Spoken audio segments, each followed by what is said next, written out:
Welcome back to Pre-Recorded Late Night. I'm your host, Jay Frosting. We've got a fascinating person on the show this evening. He's come to us from sort of a boutique cottage industry. Please welcome Victor Drydesdale. Hi there, Victor. How are you? Great to be here, Jay. I'm having a great time so far. Oh, fantastic. I'm glad we're keeping you pretty well stocked in the green room. The green room is lovely. Yeah, it's a nice shade. So your business is celebrity tweeting.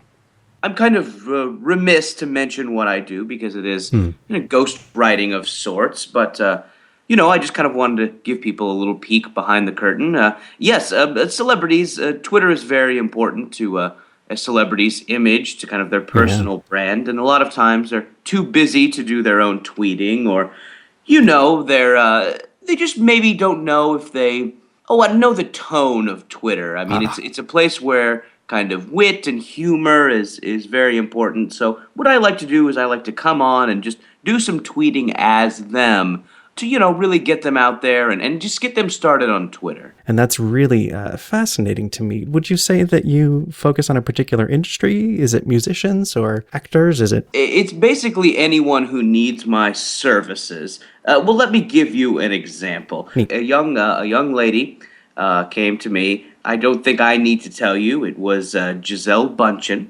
I've heard that name. Model, yeah. And she wanted to get out there on Twitter and show everyone that she had opinions and was more than just a pretty face. I composed a few tweets for her, and here's one of the most popular that I think really got her started on Twitter. Margaritas by the pool. Love and life. I'm particularly proud of that. Okay, great. People say I write well for women. Okay. Now, how did you learn that technique? Well, what I'd like to do is I like to spend some personal time with them. To compose that tweet took me about 2 weeks with Gisele. Wow. I was with her at her home, in her bed sometimes, Really? and I really followed her around and really got into what makes her tick. And I think that's part of why Margaritas by the Pool, Love and Life was so popular, is because that's something she would have said. And you've said a couple times that you think of your position as getting them started. So do you tweet like the first 5-6 things and then they see how it's supposed to go and then take over for you? Or do you keep them on as clients? My introductory program, the kind of lowest level thing that I do, is a 2-week intensive like I did with Gisele. Mm-hmm. And at the end of that, I compose what I perceive to be, and what I think the Twitter community agrees, is one perfect tweet. Okay. And you've brought along some examples here. And I see that you've got Margaritas by the Pool, Love and Life, 4 exclamation marks at the end. And that is something that I wanted to ask you about. It's sort of a pet peeve of mine, but extra punctuation. What is the goal there? Is that meant to be sort of charming? Well, no, that's kind of something that I got about Gisele while I was showering with her. And that's that she has an enthusiasm, a kind of a joie de vivre. So I wanted to communicate that she wasn't just love and life, but she was love and life. I did some good work for Tyrese Gibson recently. Remind me, I know he's an actor, but... Actor, model, R&B musician. Here's one that I did for Tyrese that really got a lot of play and I think garnered him a lot of clout in the Twitter community. Burgers by the pool. Life is great. Huh. Okay, well... Tyrese and I spent a lot of time together to compose that tweet. Really? I met his parents. Does he have his parents living with him, or is it one of those situations where, like, he bought them a house next to his? No, they're in Chicago. We made a trip out there. Wow. I was just kind of having a trouble getting into his head. But you finally found out that he really enjoys burgers. Well, it's not the particular food. It's just kind of a feeling that you get from reading the tweet. Put the specifics aside and just kind of go with the feeling that the tweet gives you. They're normal folks just like you and me, except they have access to pools. Right. How do you feel about the clout service that purports to measure a person's influence across various social networks? I thought it was, just kind of a random number cooked up by some bad math, pseudoscience. But then I got these handsome free business cards from them, and now I love the service. Do you ever work with any politicians, I wonder? You're familiar with Michelle Bachmann? I'm afraid so. She was making some points. People thought they were kind of controversial. She was getting a lot of negative feedback. So Sometimes talk about FEMA camps, for example. what I did was I spent a month with Michelle Bachmann. Oh, wow. We went into a solitude cave. Okay, what's a solitude cave? Sometimes people though go in there to experience solitude, but the two of us were in there, so it was a solidarity cave, and we spooned up together like we had hypothermia. Okay. So in the nude, and just kind of experienced each other's warmth for about 4 weeks. And when we emerged, I was able to tweet this for Michelle Bachmann. Caesar salads by the pool. Ain't life grand?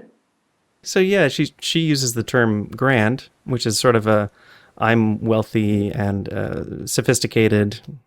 She's a politician and an older lady, so I didn't want to tweet anything that would be Right. outside of her vernacular. But she also doesn't want to seem out of touch, so she'll use the slang term ain't. Yeah, absolutely. I mean, you're really kind of getting a sense of the fine line that I'm always walking. Wow. Did you get to do any spooning or showering with Tyrese Gibson? I did do some intense tongue kissing with his mother. Oh. Okay. And what did you learn from that?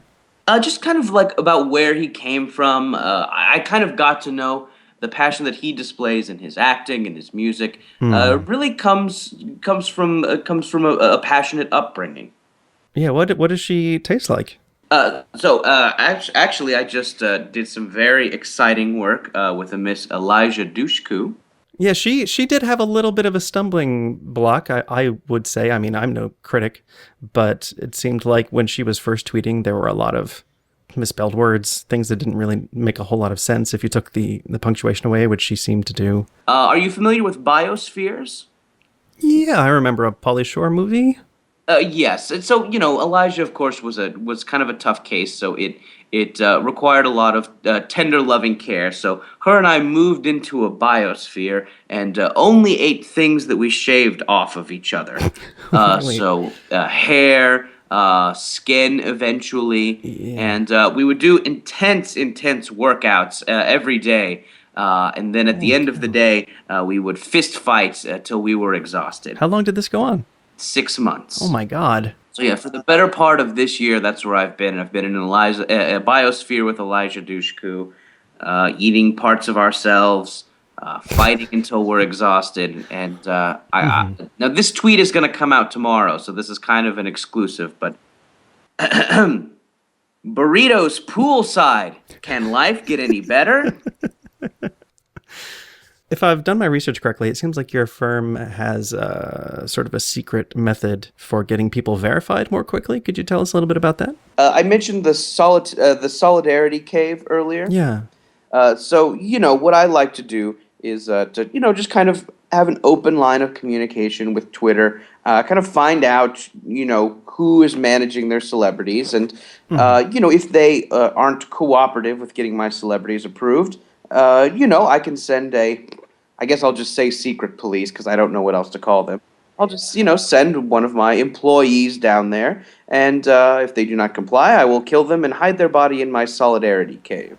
Okay, I'm going to pretend I didn't hear most of that, but I have to ask because I'm curious. How much does that service cost? Oh, the murder? I wish you wouldn't say that threats? word. Yeah, I mean, it's a sliding scale. I mean, just kind of depending on whether or not it's someone that I've wanted to work for. Okay. Al Roker, I gave a little break to because he's always been so good to us. But, typically it runs between $1 and $2 million. When it comes to retweeting compliments, do you have guidelines for when it's appropriate and when it's not? I have seen, for example, Missy Elliott will just spend what seems like an hour every evening retweeting compliments that she gets. Amy Lee of Evanescence, a very talented young singer. I don't care much for heavy metal music, but she was a lovely young woman. Okay. But yeah, I worked with Amy for a while, and I decided to only retweet things, from fans who were clearly chilling poolside or Okay. hanging by the pool. Victor, do you have a pool at your own house, I wonder? Yes, it's a series of waterfalls. And at the end, it's just kind of a reflection area to where if a celebrity is kind of feeling, blocked or, uninspired, I can take them and serve them an item of food, and hopefully they'll say something about how good life is. Right. You are anonymous. We're using a fake name for you, naturally, and we haven't mentioned the name of your firm because you want to keep that a secret. That's totally fine. But according to some of my lackeys, assistants, they did a little bit of digging and found sort of a conspiracy, you might say, where some celebrities were found to be tweeting, having a dip in the pool, and people jumped on it and said, oh, that's impossible. You wouldn't bring your smartphone into the pool with you.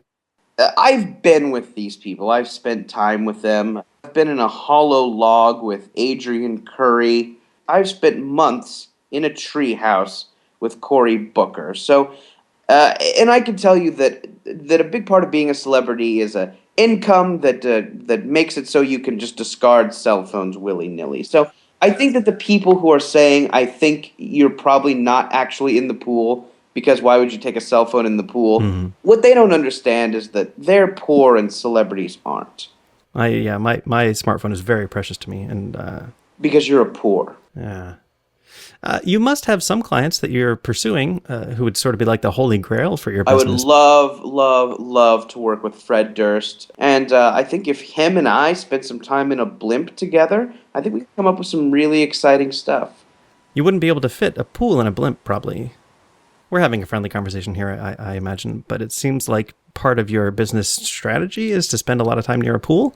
No, I mean, it doesn't have to be. I mean, I think that, oftentimes, probably 100% of the time, the tweets I compose for celebrities, are pool-based, but, a pool can kind of be a state of mind, especially how I use it.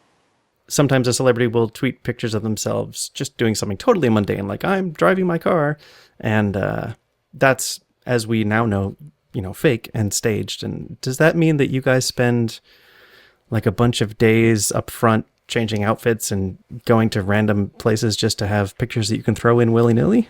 We work with some people from Industrial Light and Magic, and we kind of create a 3D computer-generated images of celebrities holding their cell phones out at arm's length in the car, poolside. So let's just say, for example, there are some people listening and they want to take advantage of your service. How would they go about finding you because you're so secretive?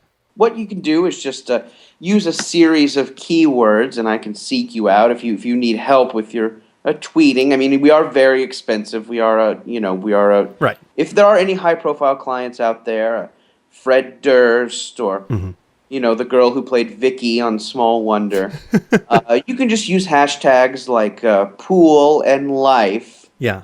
And a lot of these people will find themselves in the position of getting a lot of @replies begging for retweets, encouraging the public to, I don't know, fund a Kickstarter or donate to a charity or go see their friend's band.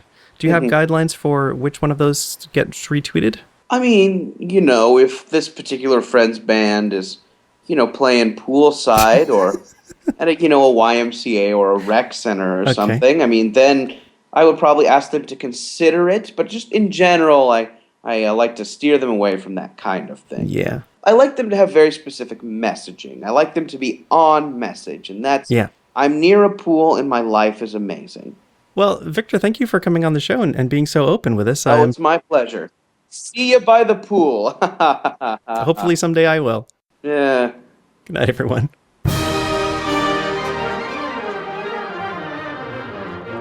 Jordan Morris, thank you very much for taking the time to come on our show. No problem, man. That was fun. I was scrolling down a random list of celebrity tweeters as I was doing that. Jordan, is there anything that you'd like the people to know about? I'll probably be publishing this next week. You can find my podcast, Jordan Jesse Go, at MaximumFun.org and on iTunes. And I do a web show called KLOL, the Internet's Local News. That's at youtube.com/loud. Love it. Cool. We gotta get out of here, but you can find more at prerecorded.com. There's a hyphen in prerecorded because there is. And if you like the show, don't keep it a secret.